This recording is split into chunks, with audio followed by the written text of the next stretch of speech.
Hello Flosstube, I'm Tanya the Starlit Stitcher and welcome to my cross stitch channel. It's been about forever and a day since I last talked to you guys, and I have had some inquiries, concerns and stuff about where exactly that I've been. So most of it, we're going to talk about it towards the end, the good, the bad, and the ugly. But for now, here in the beginning, to keep it short, for those who might be here for the first time, but also, especially for those who have been watching me since almost the beginning, this is the TLDR. We got here in Arkansas in January of 2021. We were trying to buy a house. It took ages. Way longer than it should have. But the whole entire time we were living in a camper, it was in very bad condition. And so basically what happened since my last Flosstube, which I believe was in June, when I got back from picking up my daughter, is I basically completely lost my mind. And so I needed to take a break from Flosstube for a while and deal with that, because it was just an insane amount of stress. Everything that could possibly go wrong was going wrong, and the conditions we were living in were just awful. I just couldn't psychologically handle it anymore. But as you can see, we're finally in the house, guys. We're in the house, it exists, and I am out of that freaking camper forever, and I am never doing that again. 100%, 2 thumbs down, do not recommend, okay? So, moving on to the stuff that we're all actually here for, let's get into the stitching. Let's start with finishes, because I have quite a few of those, and we're gonna start with the big one, which I have not even put on Instagram yet. I sent this one to the framer just before my last Flosstube, and I hadn't gotten it back yet. I've had it back for quite a while, but it came back to me wrapped up in plastic, and so I decided to just keep it wrapped that way until I was ready to show it, because I knew that we was going to be moving around and things like that. But anyhow, this one is Land That I Love. I know that you've all been waiting for it, but it's this pattern here by Teresa Kogut. It is gorgeous, and I absolutely love the way that it came out. I'm going to show this to you. It's really big, so I might have to be off camera and be all weird and stuff, but give me a second here.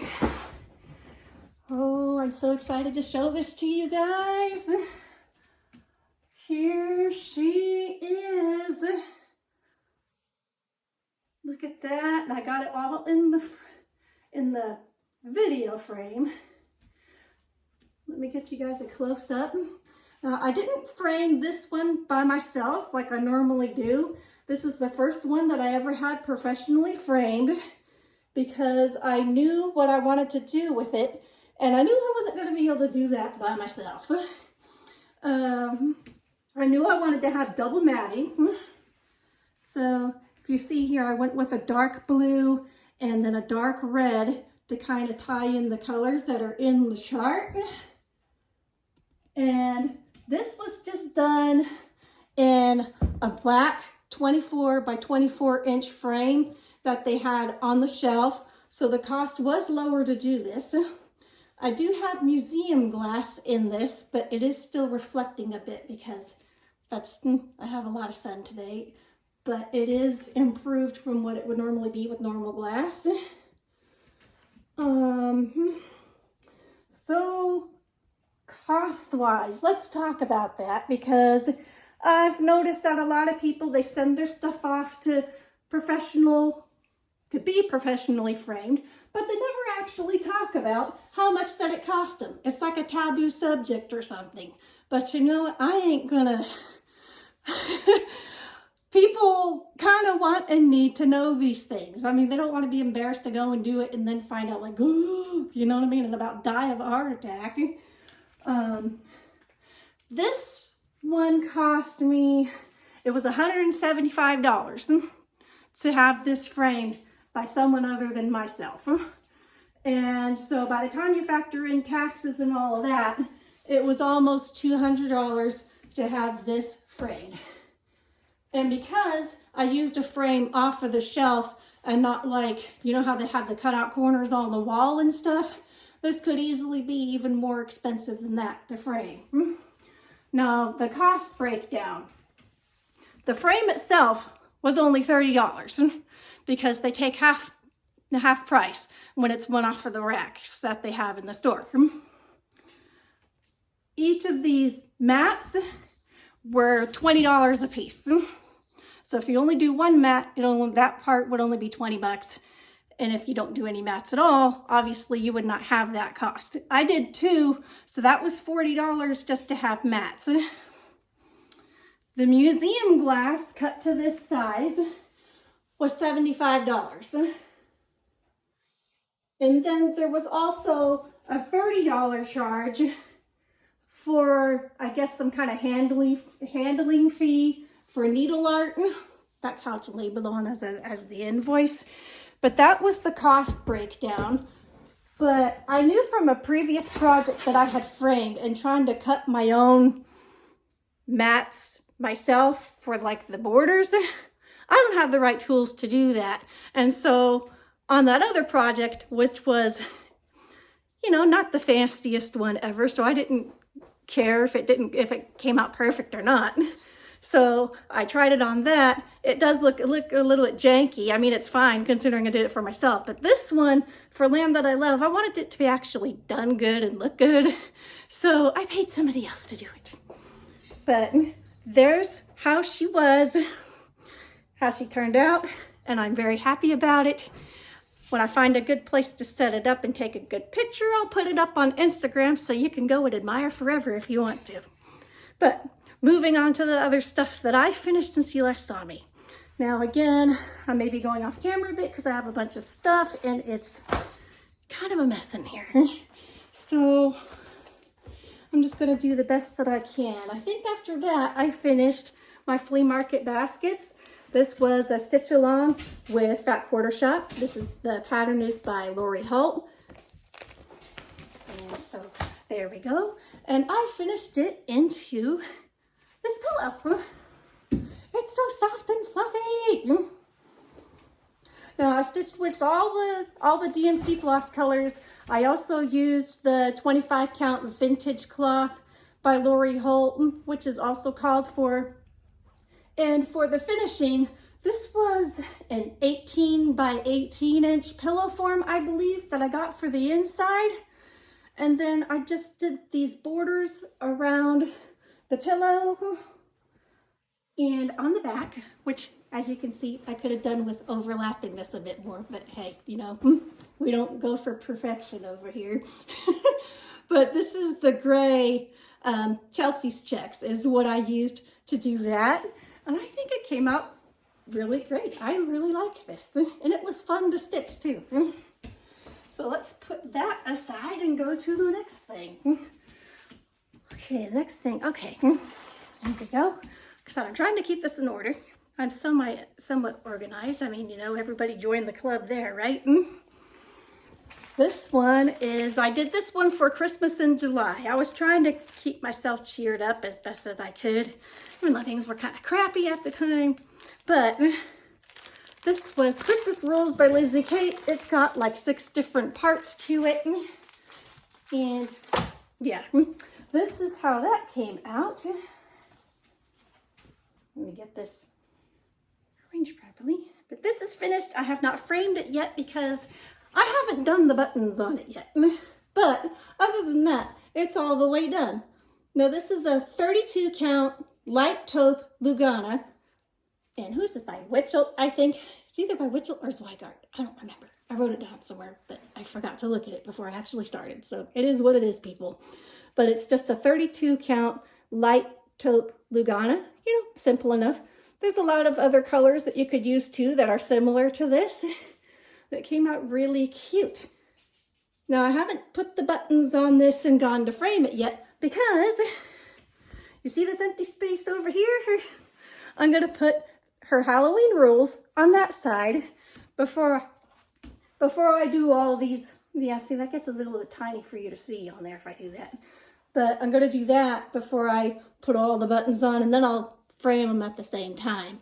I have frames already and also spacers, so it should be okay once the buttons are on there.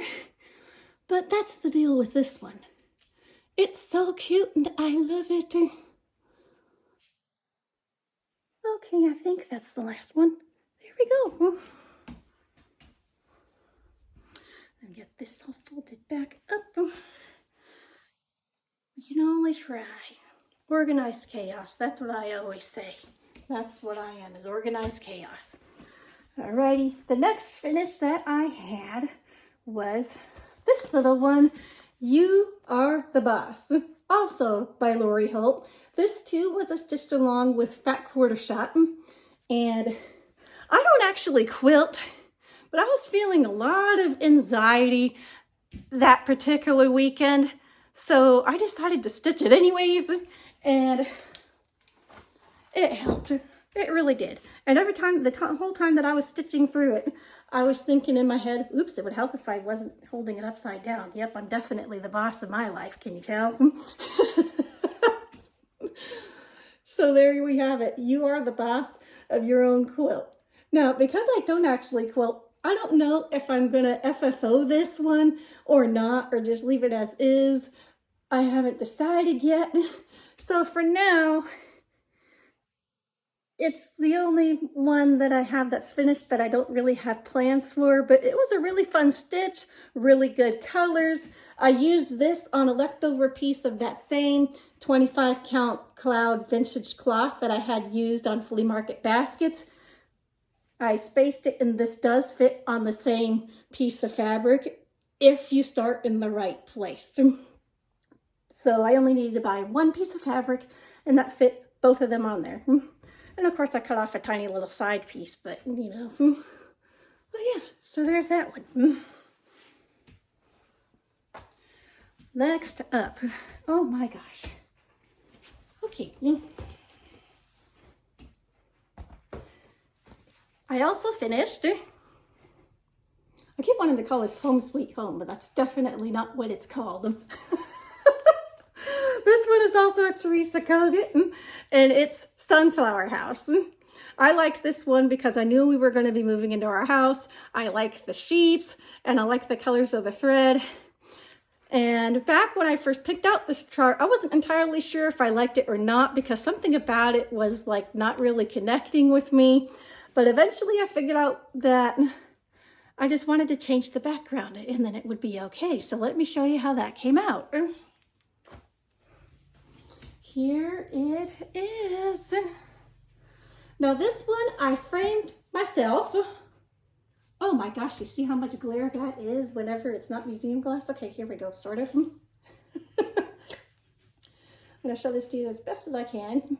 I used a 32 count Mercedes Lugana, and that's by Picture This Plus. I used all of the Call for Fancy flosses that Teresa, you know, calls for on the chart. I didn't change anything, but I only stitched with one thread over two. So this is just one thread used on 32 count. It was a little bit, with the Picture This Plus, sometimes the holes or like, you know, the threads and stuff, it could be like really packed in there if you do 2 over 2 sometimes. So sometimes on 32 count, I'll do 2 over 2, and sometimes I'll do 1 over 2. It just depends on what it is. But this one I did 1 over 2. It came out pretty good. Ah, you're getting a good view of my living room, guys. Check that out. Sorry for the tour, but hey, bonuses, right? So that's how it came out in this frame. This is called Rustic Farmhouse, is what it says on the back, and it's an 11 by 14 size, and this I bought at Walmart. I think that it matches this design pretty good. So you could even use a slightly larger stitch count and it would still fit in this. I would just like do your math and stuff first, but there you go. I just gotta find a place to put it in my house, right? All right, the next one that I finished was, oh yeah, I don't have the chart for this one. This little skateboard giraffe. It's frickin' adorable. This one came out of an 11 count pre-printed fabric Aida kit done by Maydear. I'm doing 3 of these pillows for my 3 nieces for Christmas, and this is the second one of the 3 that I've gotten done. I haven't started the 3rd one yet, but stay tuned for November. That's supposed to be my focus for November. Running out of time, peeps. But I got it all washed off, so you don't see the grid lines or any of the pre-ink. And I matched it up with some fabric that I got from Walmart. And again, a pillow form, and that came from Hobby Lobby. And this one is a 14 by 14 inch size pillow. It's so cute. I like it. Alrighty, next up, okay, so October is Breast Cancer Awareness Month. There are donations and stuff going on for the National Breast Cancer Foundation. And so I was doing the support group style this month as well. Now, I think these are supposed to be bras, but I'm calling them swimsuit tops because that's what they look like to me, all right? And this was also charted by Lori Holt. Lovely designs. So let me show you how that turned out. Here it is. This is how it came out. Sorry again for all the glare. This was done by myself. Yeah, see. There was a huge difference on that museum glass. I got a lot of reflection today, but hey, you know. Let's see here. Okay, so this was stitched also with the called for flosses. I used my own fabric, which was a 25 count pewter lugana. That's P-E-W-T-E-R, and that was by Zweigart. Now, I was kind of stretching it on this. I bought like the tiniest piece that you could buy. It was like a 9 by 13, and this turns out into an 8 by 10 frame. So it was all like, you know, had like a 1/2 inch margin to get the thing in here. But hey, it works, right? And then this frame also came from Walmart. It's an 8 by 10 frame, and this is on that end cap that they have, that they say $5 every day. So hey, $5 frames, people. Okay, stitching and finishing on a budget, right? Okay, so yeah, there we go. That is how she turned out. I'm trying to keep my mess contained over there. All right, so my last finish. Oh no, it's not. It's not my last finish. Sorry, I lied. Okay, it's my last fully finished though. I've been working on the Nutcracker Village by Country Cottage Needleworks all year, and I got the last part done, and I just got her framed up yesterday. And so here it is.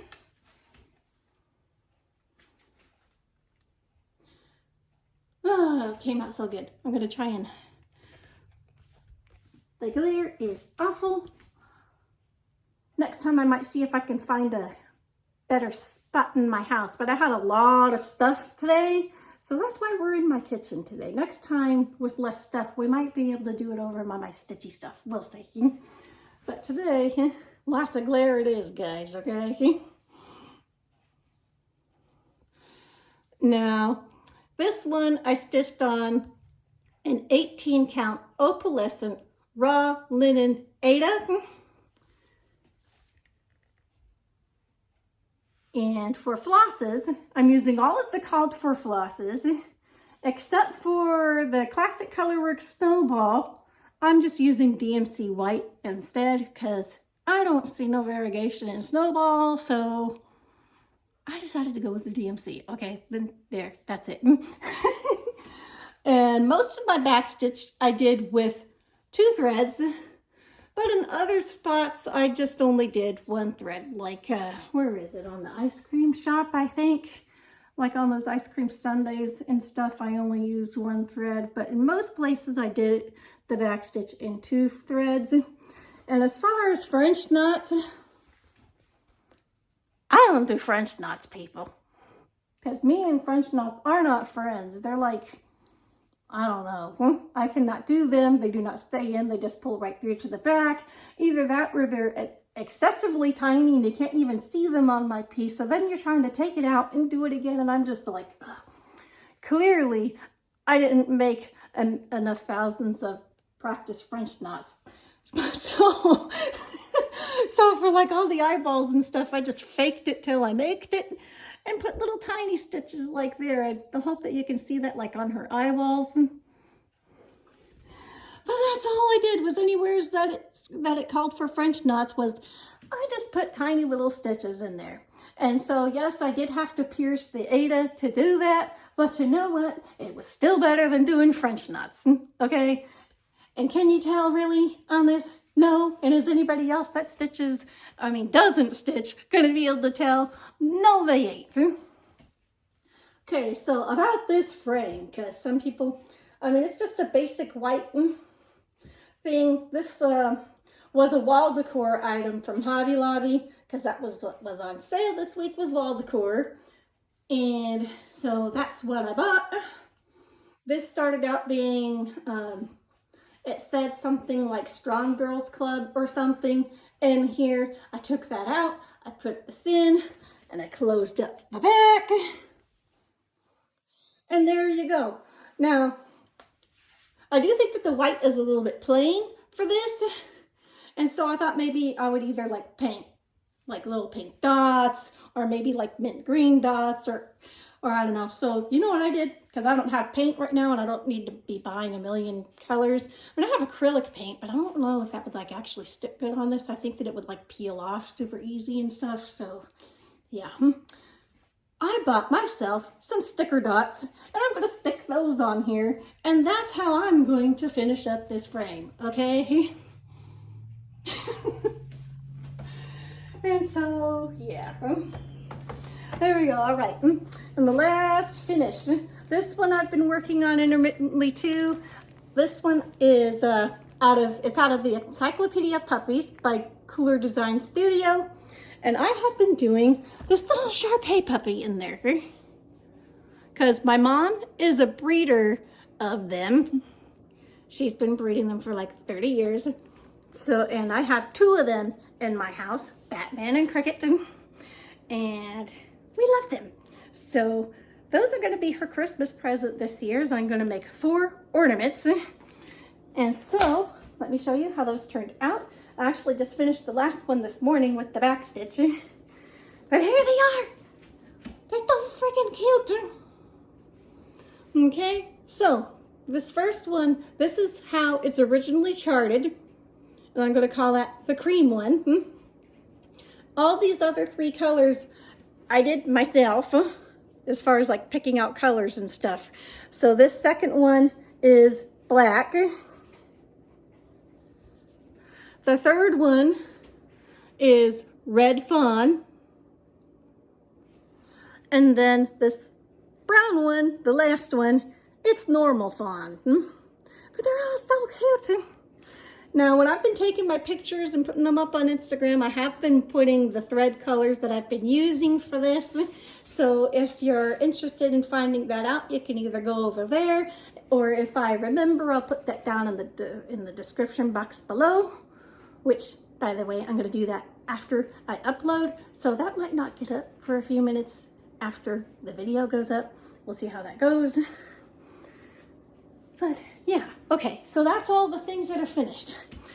That was kind of a doozy. Alrighty, so let's go through the things that are actually still whips. Okay, now this one we're gonna go from oldest to newest. My oldest one is Unicorn Poop for Sale by Heaven and Earth Designs. The artist is Sheena Pike. Now, Sheena Pike is a retired artist from Heaven and Earth Design, so you won't find her charts on there anymore. But you can find some of them on, I believe her website is SheenaPikeArt.com. I don't know, I always just click on, she has like links on her Instagram and stuff, but you can follow her there. She does like diamond paintings and stuff like that too. It's lots of super cute designs. But anyhow, this is how this has been going.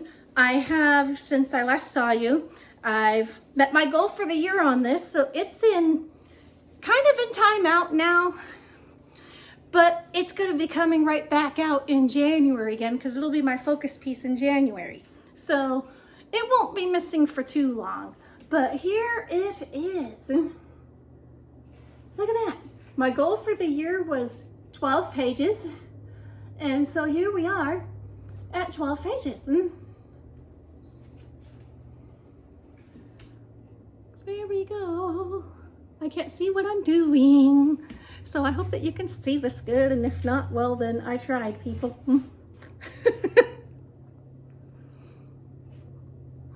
But it looks so good. I'm excited to get back to working on this in January. The goal is to have this finished by the end of the year next year, so I have 52 pages left to do this. So that means that the goal would be about a page a week, which sounds kind of like a lot, but there's a bunch of pages that are not whole pages.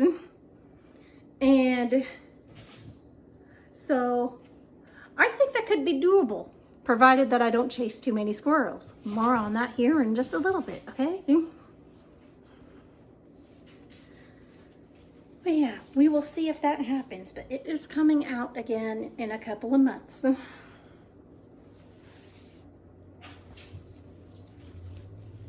Oh my gosh. Hello people, I know you're watching me fold up my thing, but yeah, okay. All right, my next oldest is, you know, Pandemic by Long Dog Samplers. Oh my gosh, this project, you guys. I think that I should never pick one this big again on this color fabric. But I'm not gonna lie, I would never consider changing it because it looks so good. I haven't worked on it since I've been here in the house yet, but since we're here in the house and we actually have lights that are like, you know, not vehicle lights, maybe it will go better.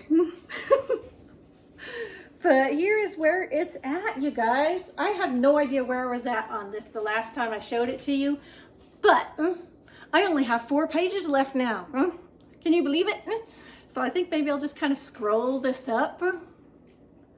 Now this is a 28 count Haunted Lugana by Picture This Plus, and I'm stitching it 2/2 in the color. You know what? I forgot what that color number is again. Oh dear God, I'll put that down below in the description box too. But yeah, it's not white. I know it looks like white, but it ain't, I swear. Here we go, down to the, is that the bottom? Okay, here we go at the bottom. There. Oh, it's so big. It's so big, you guys. But this is how that is going. Only 4 pages left. Oh my gosh. I will have this done before New Year's if, like, you know, it's the end of me. But, oh gosh. Okay, so down here, on here where it's going to be, I'm going to put it 2020. And the initials over here are, here. Oh, I can't see what I'm doing. There, that says BY instead of mine, because those are my son's initials. And this down here is going to be 2020 because he had his first senior year that year in 2020, and it's called Pandemic, and he really likes this one. He's excited for me to get it done.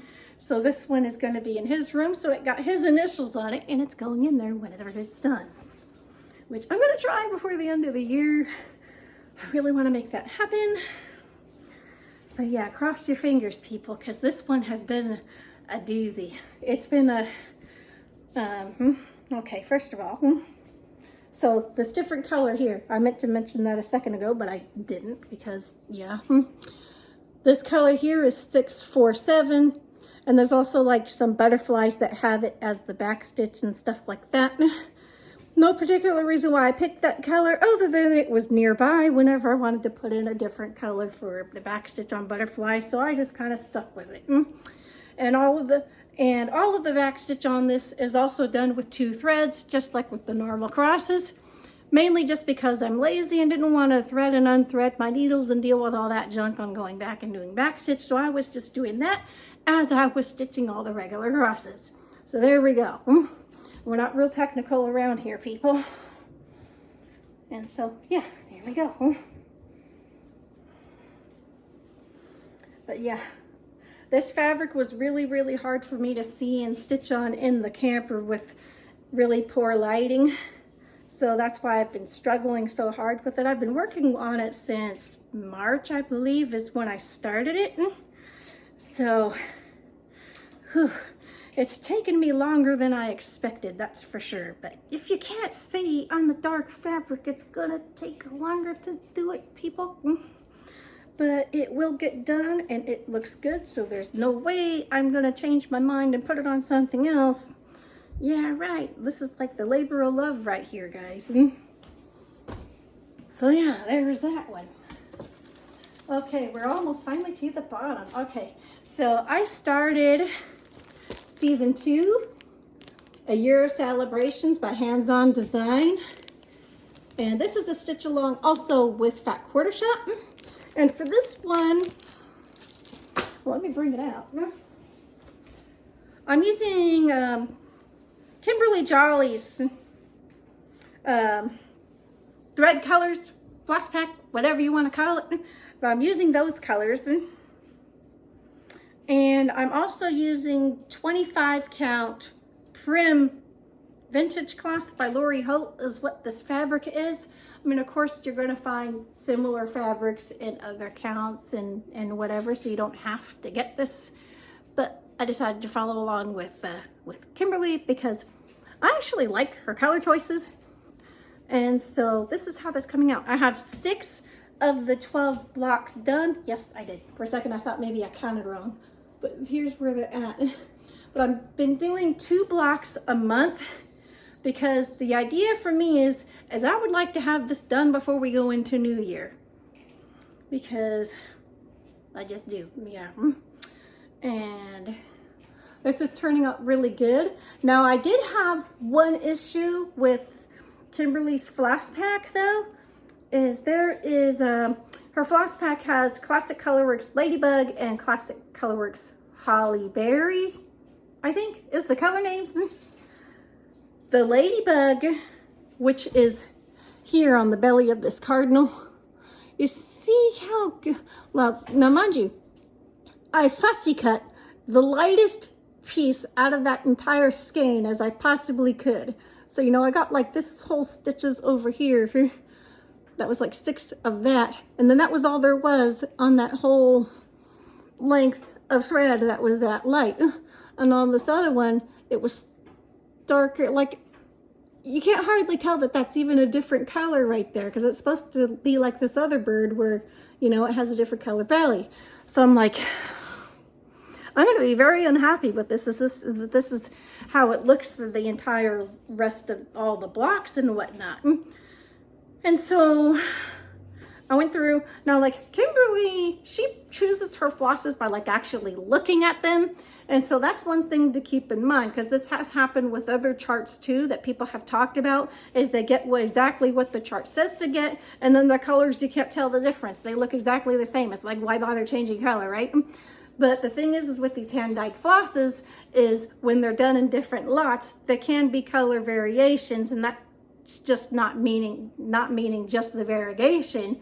Like, there's different dye lots. So one lot may not be exactly the same as another lot. This is how come, like, when you order like your graduation caps and gowns and stuff, you have to order it so it comes in with the rest of your class so that everybody's matching and not somebody sticking out like a sore thumb. But so I'm pretty sure that's probably what happened with mine, was the Ladybug and the Holly Berry are like so close to each other that there really wasn't a difference. So what I did was I went through my flosses that I already had, because yeah, I decided to just leave those little birdies in there because like really, I had like put in my backstitch and all that by that point, and so I didn't want to pick it out. And I'm just like, I mean, it's just two little birds, who's really going to tell anyways at that point, especially because I'm going to be finishing these all separate into little pillows. So what I found in my stash was you want something that's not quite like really pink, but you don't want it to be red either. You want it to be more red than pink because of the stuff that it's being used on. And so I decided that my replacement color for the Classic Colorworks Ladybug is going to be Weeks Dye Works Watermelon is what I picked. And so that's this down here, this, you know, because that's the Holly Berry, and this pinker one, that's the Ladybug. So you see, I mean, no, that's not the Ladybug. Hello, that's the one that I changed away from. That's the Weeks Dye Works Watermelon is what that is right there. So I think that's working out pretty good, because it's not too pink, but it's pink enough that you can actually tell a difference when the colors are next to each other. And so that same color is these crabs here. So like I said, you don't want to pick something that's too pink if you run into the same issue as I did with them looking too much alike. And then here they are on here, where you can tell the difference here, because the birds and then the hearts, those are basically next to each other again. And so yeah, I think that was a pretty good replacement color to use on that. But yeah, so yeah, I still have to do October and April for this month. So I have not touched them. I got behind on the March for last month, so after we got in the house, I finished that up. So I'm still playing catch up on my stitching, but yeah. Okay, so now for the most recent start.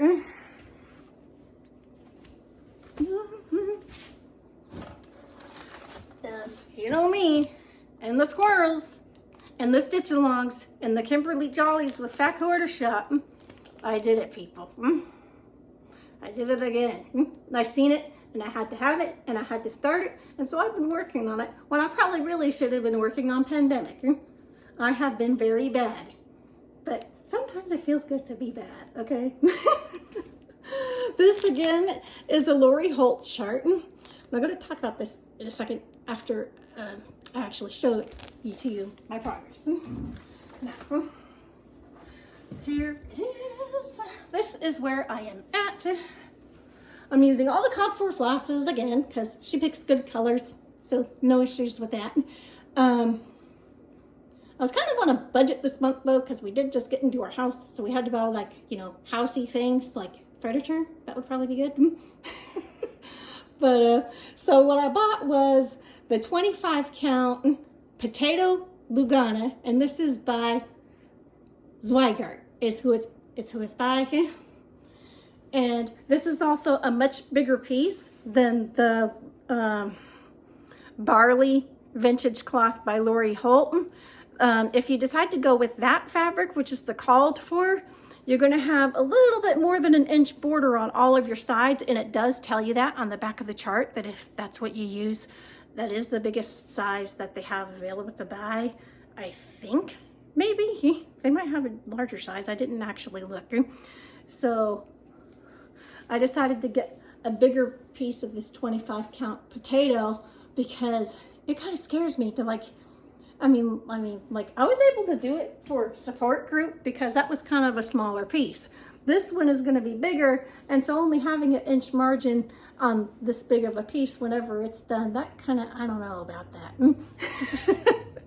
So I decided to be safe and got a bigger piece than what was needed, and then I'll just cut off and save the extras whenever it's done.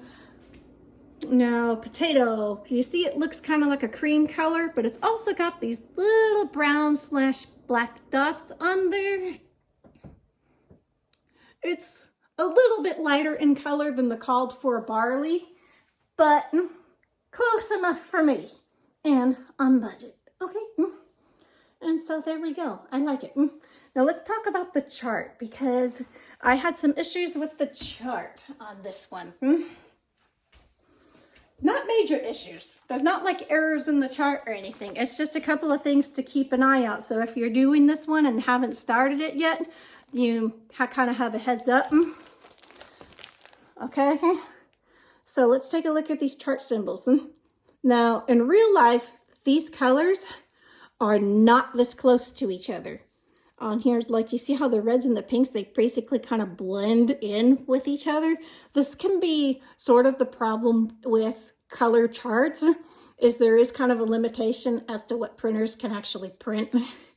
And so, like, you know, this light orange and dark orange, these are next to each other a lot. And so if you're not paying attention, and so, you know, an arrow kind of looks like half of a cross, and it just might, you know, make you go cross-eyed trying to pick apart what's what and where. So just be aware of that. And then the other thing is, you've got these dark colors down here. Now you see how these almost look the same? This T and the upside down T, and they're almost the same color as like the color that it printed on as the chart. And I'm like, really? You couldn't have picked any other symbol other than an upside down T? So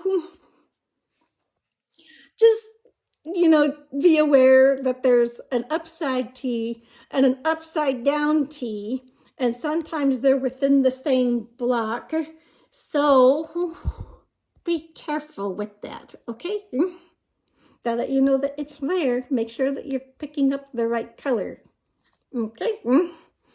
And that's it. Other than that, this chart is going really well. I just thought that I would point that out just in case, because other people might go a little bit cross-eyed, kind of like I did at first, until I figured out, like, oh, okay. So yeah, was that all my stitching?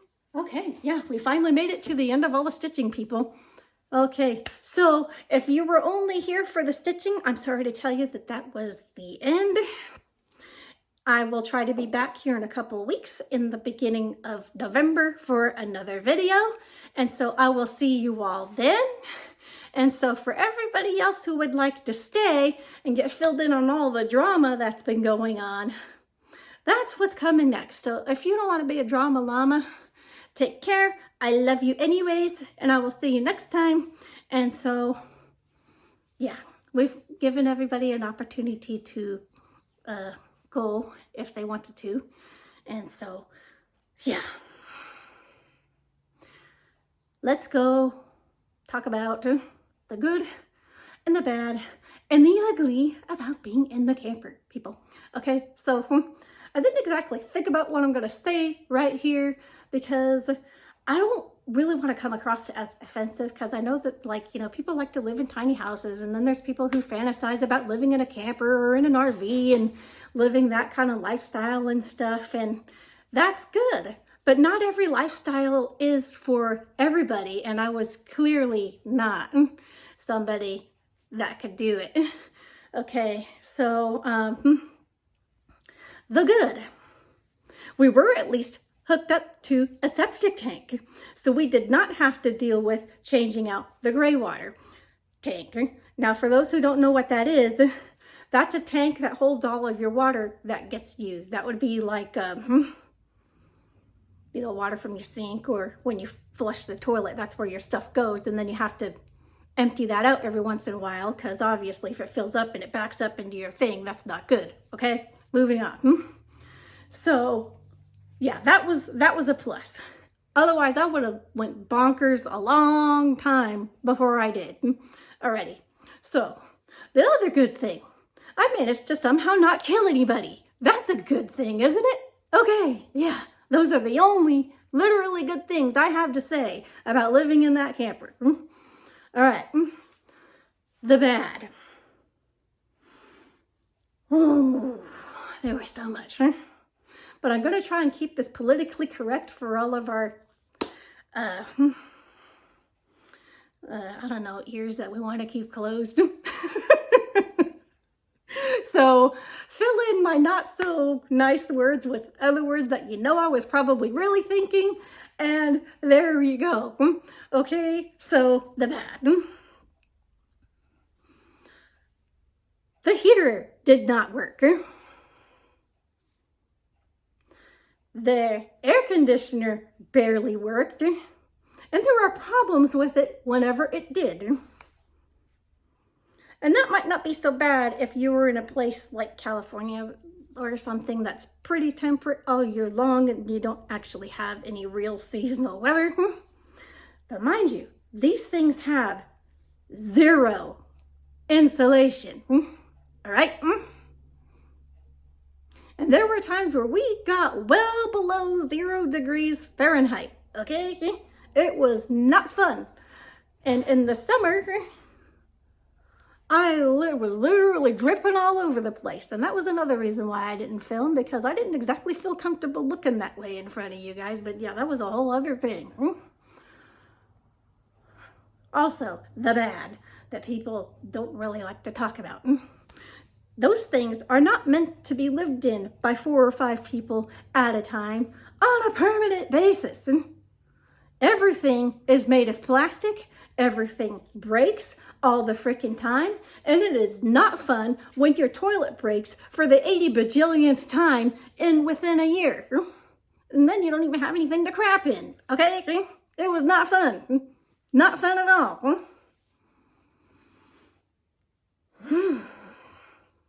Okay, another bad thing.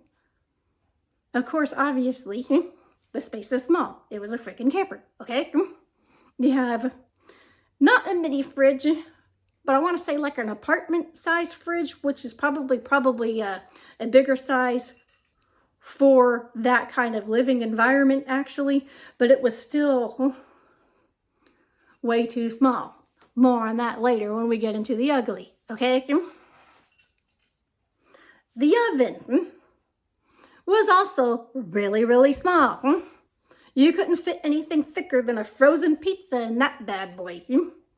And so we were spending ridiculous amounts of money on food, having to buy convenience foods, you know, things that we didn't have to put in the oven, or just flat out eating out because it just sucked to cook anything at all in the camper.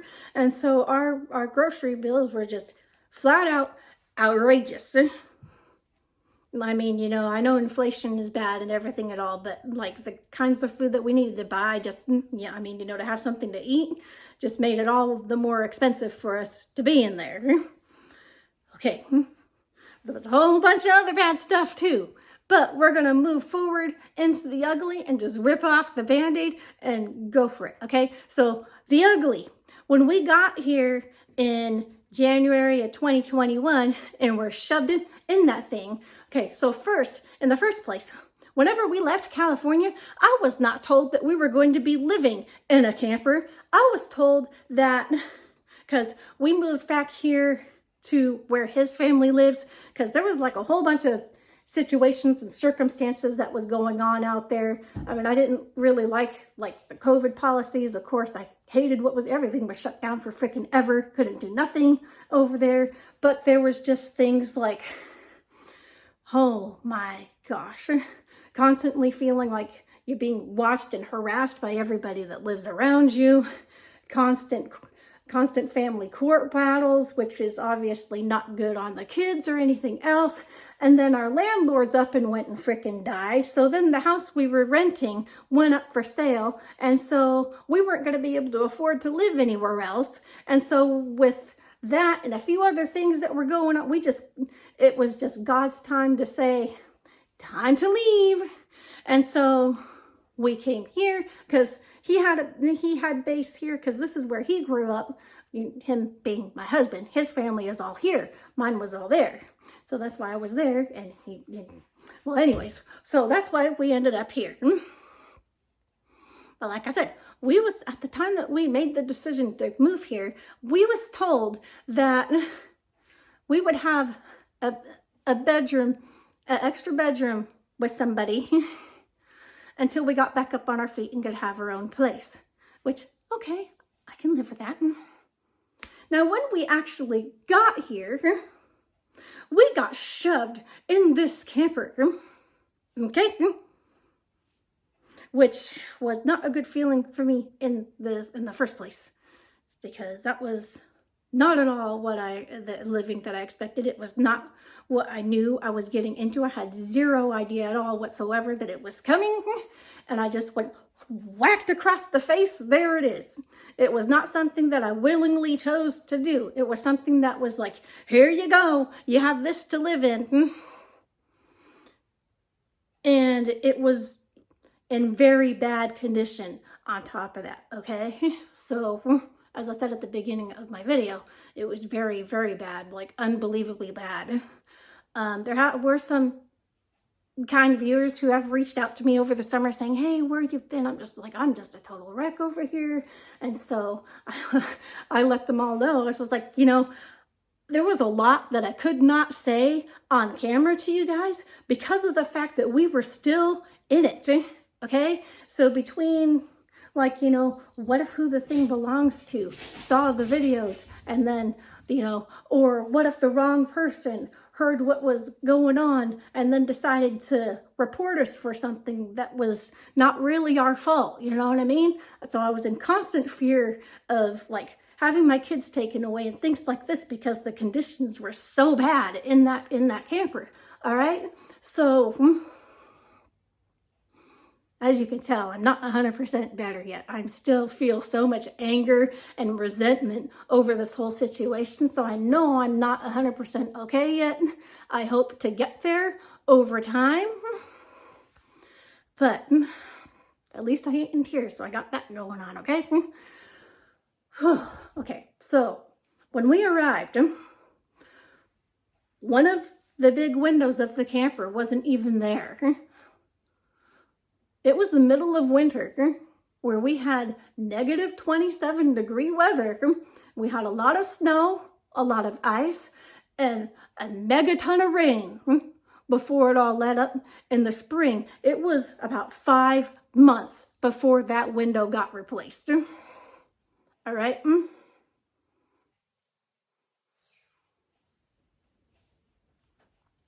So I want you to take a second and let this sink in about what happens when you have a lot of moisture going on in your environment. We had so much water coming in. It caused so much damage in there. There was a lot of leaks. We had, I want to call it something else, but I don't really have another word to talk about it. So if you have little kids, you might want to cover their ears. We had a boob light in there, okay? And I know you know what I'm talking about because you've all hit your head on one at some point in time. But anyhow, that whole thing would be constantly filling up with water because the leaks were so bad. It got to a point where over 30% of that camper got leaks. And so when we moved in, there was already mold. There was a lot more by the time we moved out.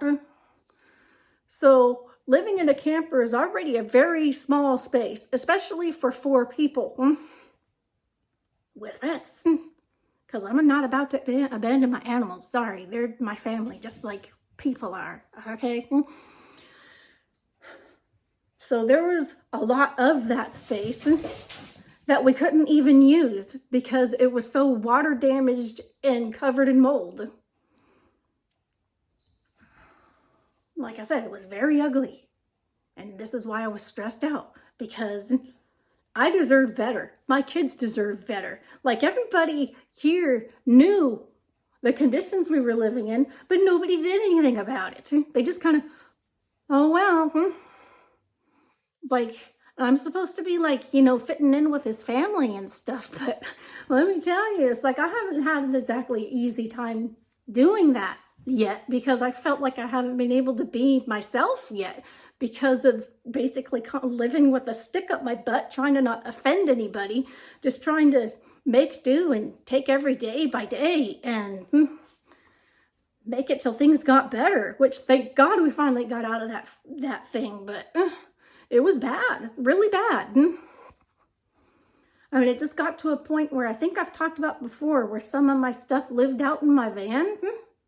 That's why I couldn't keep anything there in the camper with me, because it would get ruined by all the leaks. My kids didn't have beds to sleep on for over a year and a half because of the water damage, and where were they going to sleep other than on the floor? So I felt like the worst, most failed parent in the entire history of ever, because, like I said, they deserve better than that.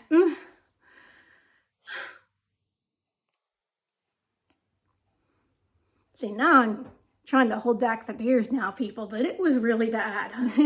it was just awful. Like, if that thing actually belonged to us, I would just literally set the freaking thing on fire. I mean, it was literally a health hazard. And then there was other things going on with it too, like the electric. At one point, both of my dogs got electrocuted. There was something in the wiring that hit like ice or something, and it went into the steps, and so when they went to step outside to go potty, they got zapped by the steps of the camper. Now, fortunately, they didn't suffer any kind of permanent damage or like seriously fry or anything, but it's like, what in the ever-loving fill in the blank here? I mean, I have a 7-year-old little girl who likes to run in and out without her shoes on. What if it had been her that stepped on those steps and got electrocuted? It was just not okay. It just wasn't at all okay. All right. I could ramble on for days, forever, about how miserable that I was in there. And like I said, there was only so much I could tell you guys before, because we were still stuck in it. And now we're out. The first things that I got was the kids' beds. We had to wait like a week or something for them to come in, but we got them, and they're in their beds now. And so there we go. Those were the first pieces of furniture I got for this house.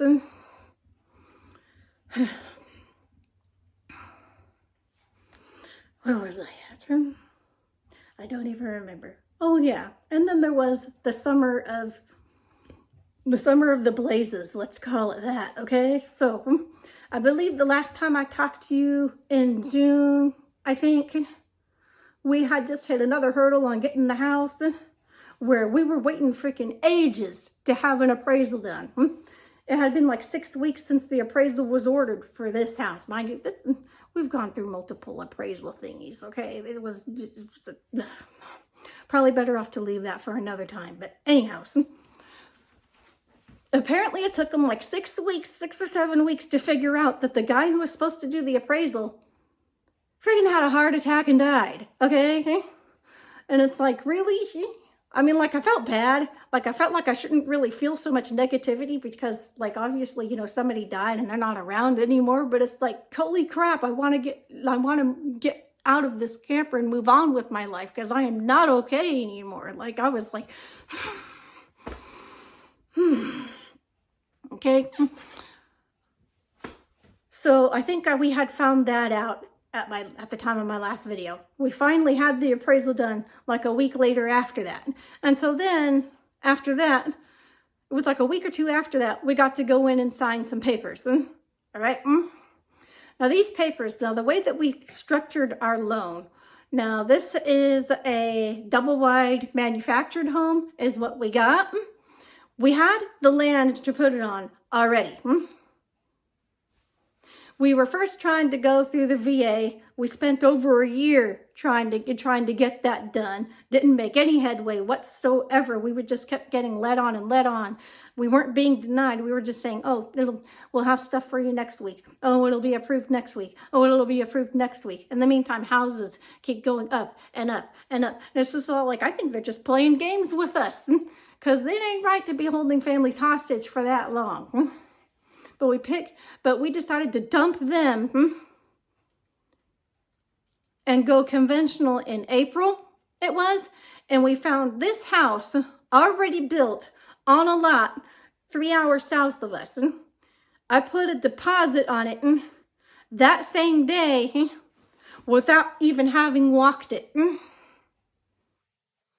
I mean, we were able to walk a model house that was a 5-bedroom version of basically the same thing. But at that point, we'd walked so many houses, I had a pretty good idea of what it was going to look like for bedrooms and stuff.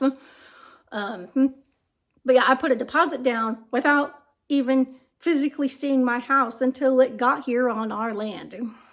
Yeah. Oh, okay. But even then, so we did that in April. We went with a conventional loan. Now, seeming how we had been trying to go through the VA the whole more than a year before that,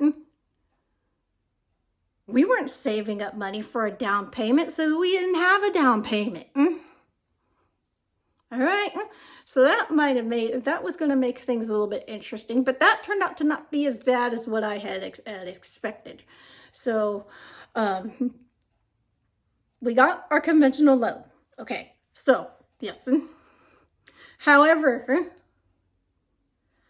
to be able to roll in the amount of money, because we still had to do some construction work on the actual property to allow the house to come. Things like running pipe from the well to the house, getting the septic in, getting electric, getting concrete work done for the house to actually sit on. That kind of stuff. To be able to have that rolled into the loan, we had to sign over our property as collateral, if that makes any sense.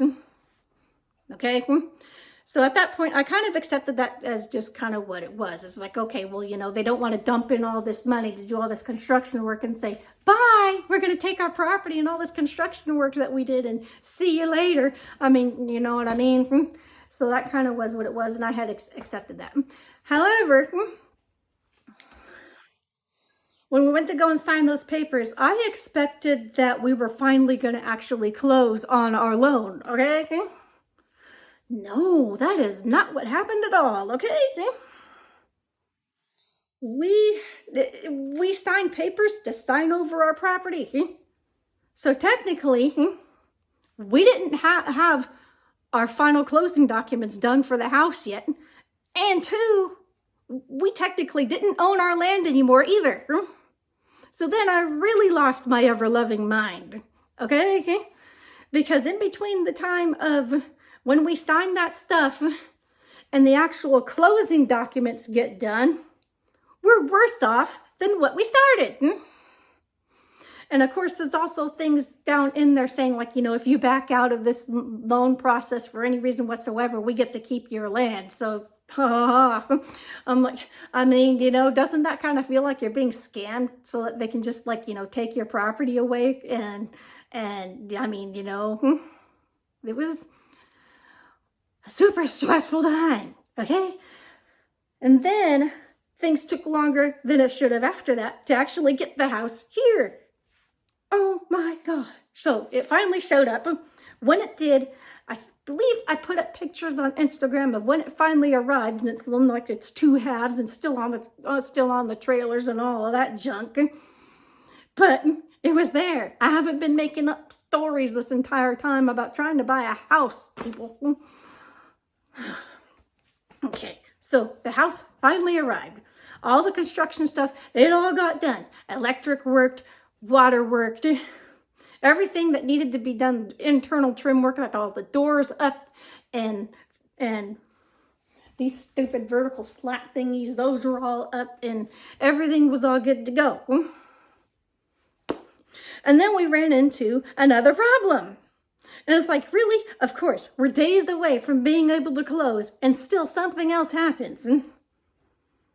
Somebody else didn't pay their electric bill, so what happened was the well pump stopped working, and you cannot close on your home loan without having running water to your house.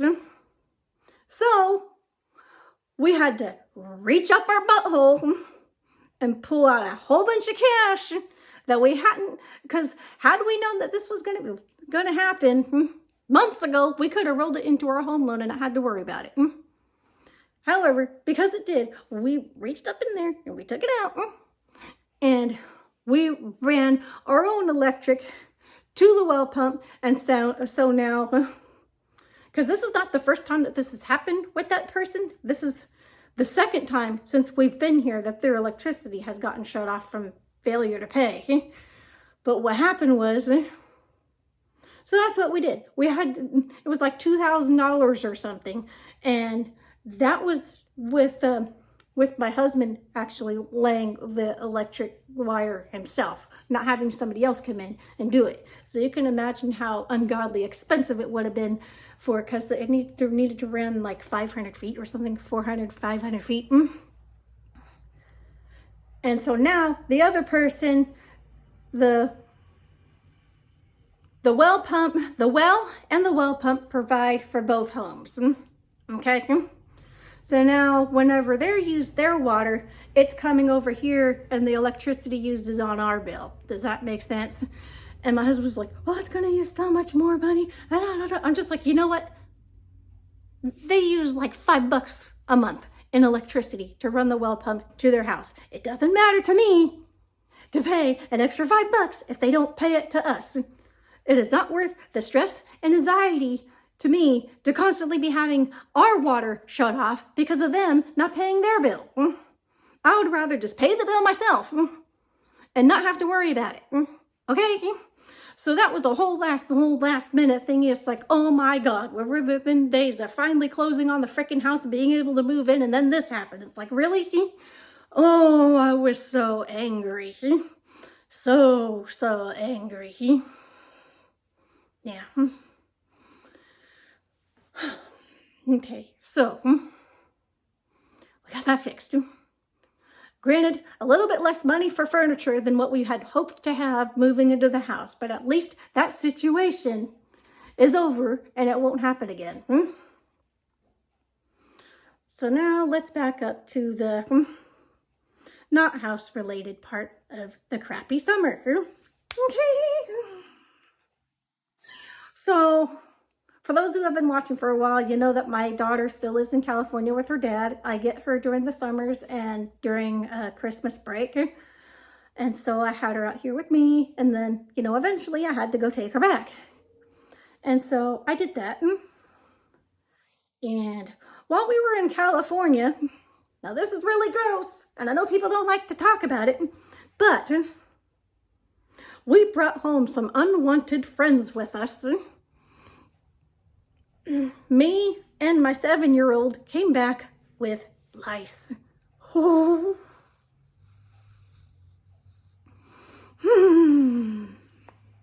Luckily, I caught it right away. We got treated right away and we got rid of them. But holy crap, I could not stop scratching my head for weeks after the whole situation was gone. Okay? It was horrible. Like the whole psychosomatic thing they talk about, you'll be scratching your head long after those buggers are gone. For real. And the person who we got them from, because what happened was they and the little, they shared a bed while we were out there in California. So the little got them, and then my middle daughter got them, and then I got them. But we have all been treated. Everybody's clear. The nastiness is gone, but holy crap, I never want to do that again. For obvious reasons. It was just all like, really? Okay. And then my mom goes, ha ha ha, you guys keep getting the plague over there. I'm just like, oh my God, shut up, Mom. It ain't funny.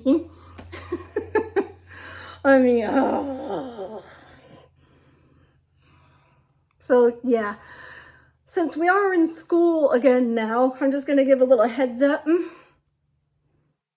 Like, if you have school-age kids, especially in elementary school, I mean, they share their hair ties and they play with each other's hair and all this kinds of stuff, It doesn't matter how clean or dirty that you are. They actually like clean hair better. So it doesn't mean that somebody's nasty or their home life is nasty or whatever. But that doesn't mean if you notice that there's a problem to not do something about it, okay? So what I've always done was I've always had that stuff on hand. We've never actually had them before, thank God, prior to this experience, and I hope we never do again. But I always had that stuff on hand, because it does tend to, I mean, you know, when everybody gets it from a school exposure, you go to the store and there ain't none of the stuff to buy, okay? So I always had some on hand, and that's how we was able to get treated right away. But the bigger deal is actually having a good comb to do the comb outs, to be able to actually get all of the eggs and all of that junk out. Because them little plastic combs that come in those little shampoo bottles, those don't do jack diddly squat, okay? So you want to buy yourself a good comb for that, and have that on hand too, because God forbid you ever have to deal with that. Yeah, you hope not, but if you do, you want to have some good supplies already on hand. Yeah, so, yeah. And then after that, we got a mouse in the camper. And I'm like, oh my God. Which I had 3 kitties in the camper at the time. I mean, you know, I had the big kitty, which is the old man, the kitten, that's Sunny, and then Buddy, he's the actual kitten. I had just brought him home, but they were all in the back half, and the mouse was in the front half. And I was, because they stayed in the back half because we had somebody that would sometimes come to the camper and they were like deathly allergic to cats. So I kept them, I mean, you know, I tried anyway. But anyhow, so I was not going to be able to sleep at night knowing that thing was still running around in the front half with my kids sleeping on the floor. All I could get out was like, it's all rolling all over their face. And I was like, oh my God. So I hunted that thing down, and he did not survive to see another day. Let's just say that. Okay, he caught me on a bad day, because I think that was the day after that we had dealt with the whole lice situation, and I had 0 patience left for any of that. So yeah.